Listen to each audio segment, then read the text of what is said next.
Fuimos traídos a la fuerza a la existencia a pesar de que no se nos pidió que naciéramos, ni se nos dio su consentimiento. Esto no es solicitado. Nuestros padres nos trajeron a la existencia sabiendo que cada ser humano muere muy bien, sin una sombra de culpa. Como no puede la procreación con conocimiento de que conduciría a la muerte tarde o temprano, dentro de 130 años un asesinato?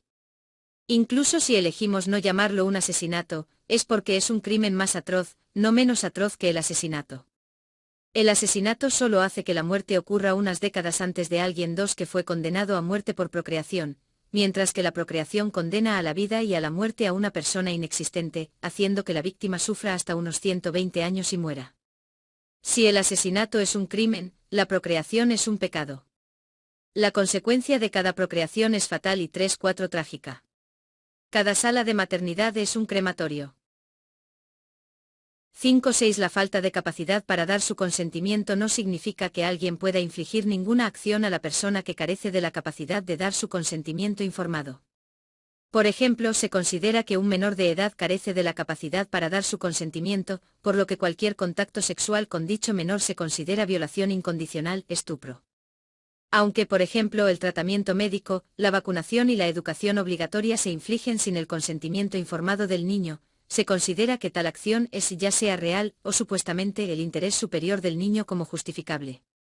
Para la procreación, el niño no dio su consentimiento ni tiene ningún interés en llegar a existir, aunque una vez que llegó a existir, el niño puede tener el interés de continuar su existencia. De hecho, la cadena perpetua es cadena perpetua sin derecho a libertad condicional, seguida de la pena de muerte. Incluso si somos ciudadanos natos de nuestro país de ciudadanía, nuestra estancia solo está permitida temporalmente, podemos ser deportados del cosmos en cualquier momento, condenados a muerte y 7 ejecutados por inmigración ilegal.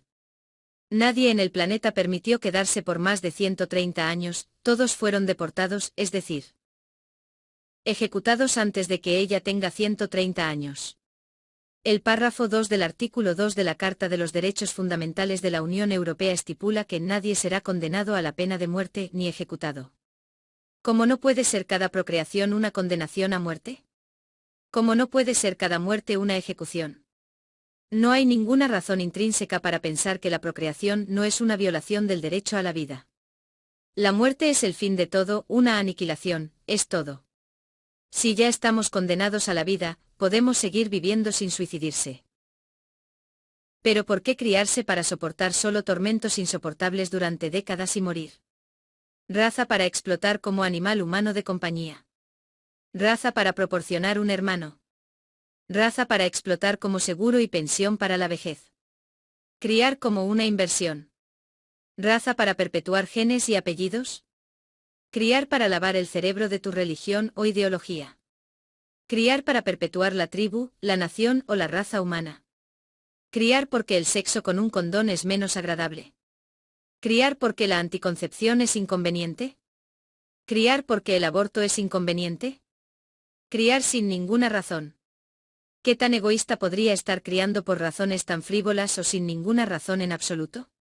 Como la destrucción parcial del cerebro es una destrucción parcial del yo, la destrucción completa del cerebro es una destrucción completa del yo.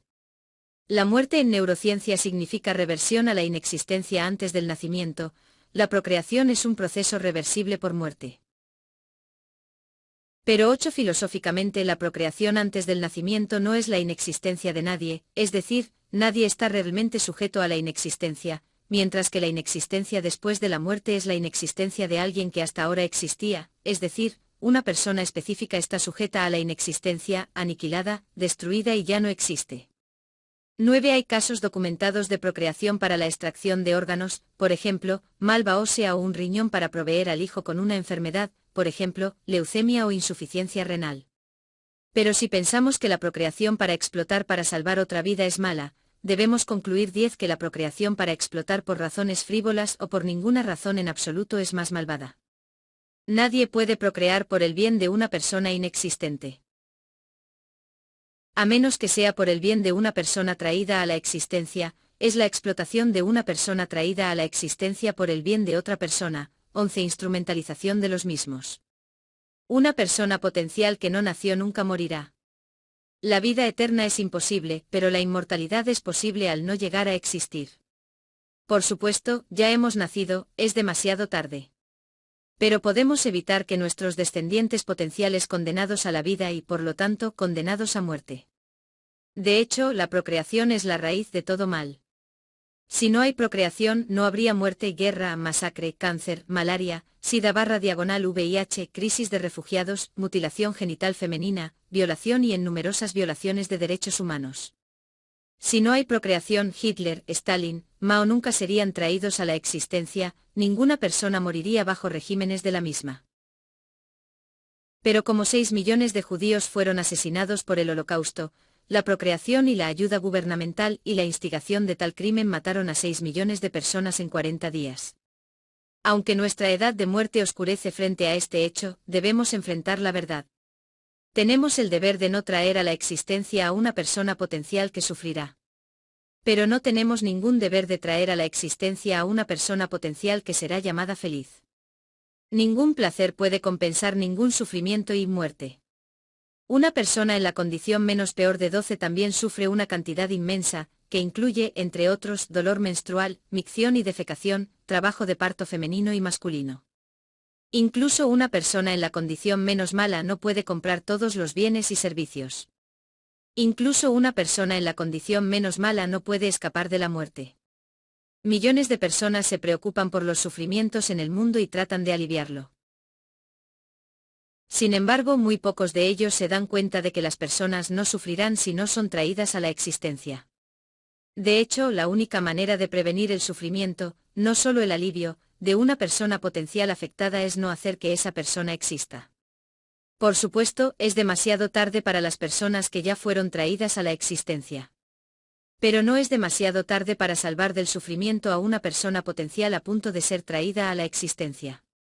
Considerando que todo el humanitarismo hasta ahora solo se refiere al alivio del sufrimiento y a no salvar ninguna vida, postergando así la muerte unas pocas décadas, extendiendo así su tiempo de sufrimiento unas pocas décadas, el antinatalismo es solo humanitarismo que previene el sufrimiento y la muerte salvando a las personas potenciales de la vida. Solo el antinatalismo puede eliminar la necesidad misma de alivio o eliminación del sufrimiento. Si reconocemos la dignidad humana, los derechos humanos o la libertad de la persona potencial a punto de nacer, la procreación no es coherente con el principio de dignidad humana, derechos humanos o libertad. Cabe señalar que las procreaciones se llevan a cabo con el conocimiento de todas las miserias humanas que su hijo está a punto de enfrentar, incluida la violencia, la enfermedad y la muerte. Si la procreación se lleva a cabo con el conocimiento de las miserias de la vida, ¿cómo podemos negar que la procreación es realmente una forma de violencia? De hecho, infligir por la fuerza la vida no solicitada a más de 130 millones de personas cada año es la mayor crisis humanitaria del mundo. Haz a tus potenciales hijas e hijos un favor y un deber al no criarlos a la fuerza, salvándolo de la vida, la única forma en que puedes salvarlos de todos los sufrimientos y la muerte de tus hijos. 13. Haz un favor y un deber a los hijos potenciales, de tus amigos convenciéndolos de que no cometan un pecado de procreación, salvándolos de la vida, la única manera en que puedes salvarlos de todos los sufrimientos y la muerte de tus hijos. Guardado en la biblioteca descargar. 218 vistas. Libros. La procreación es un asesinato, el caso de la extinción humana voluntaria.